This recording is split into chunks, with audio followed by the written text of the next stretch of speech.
globalism. So I want to present to you a recent interview Steve Bannon did with Lara Logan.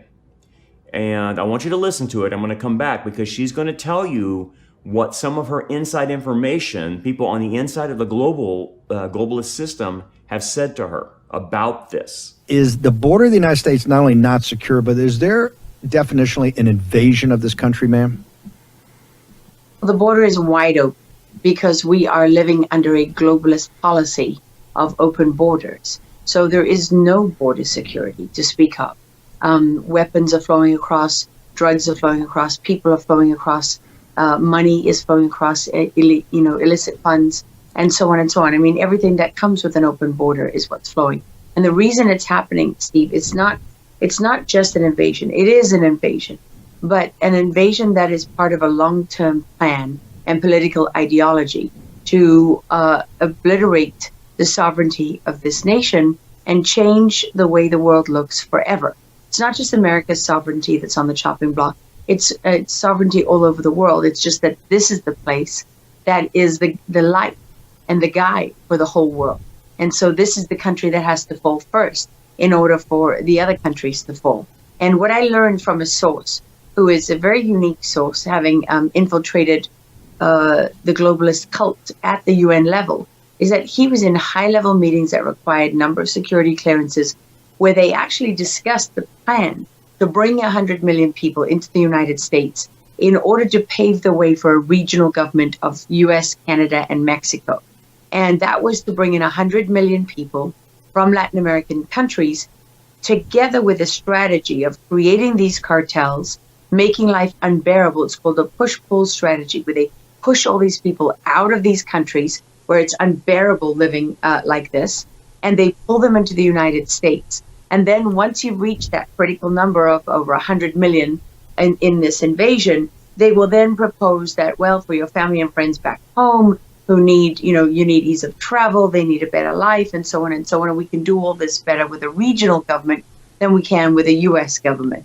And they will have enough critical mass inside the country in order to effect that policy. That's the globalist plan that we're working towards. But what we're already doing is living under their policy, where they've made the right to migrate a human right, recognized the UN in 2018, and that now supersedes our sovereign right, thanks to the Biden administration and the open border ideologues who are in this government, who were never asked to be honest about their strategy in the campaign trail, who have bypassed the legislature and are implementing a strategy and a policy that not only did no Americans vote for it, because they weren't even given the opportunity, but most Americans don't support. If you just look at the statistics, the New York Times said, hey, there's 1 million unauthorized, basically migrants or illegal aliens here trying to get asylum. But if you go back and look at the numbers, the government admitted there's 13 million, right? There's other people, other commentators, and CIS have done the math. So there's really 30 million illegal aliens have been here. If you look at the difference of the 4.9, we've had Todd Bensman and others from CIS all said, no, the number's probably closer to maybe 7 or 8 now in the first 18 months of the Biden administration. If you add those two top line numbers, and I'm not saying they're accurate, but maybe directionally, you're already at, you could arguably say you're at 30 or 40 million right now. So when Lara Logan sits there and goes 100 million, and people go, that's impossible, that's a conspiracy theory, where you could argue we're 40% of the way there, ma'am. Why? He actually said that they were talking about 100 million over some period of time? Yep. He was in the meeting. He heard it with his own ears. And, and the strategy then made sense. And that was a couple of years ago, right? That was even before the Biden administration. What they've done since they've got into office, you can see it all around you, is they have escalated these policies, right? They've escalated the implementation.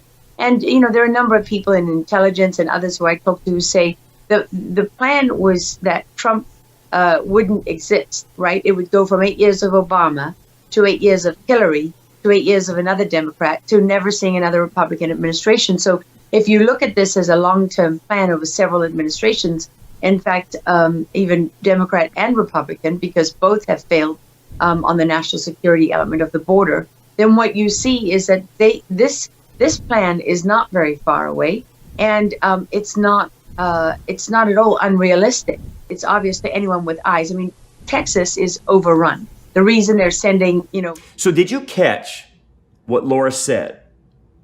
That the open borders policy is to destroy America's sovereignty, to bring in 100 million people so that America would be regionalized into a North American Union with Canada, Mexico, and create a regional government? Did you catch that?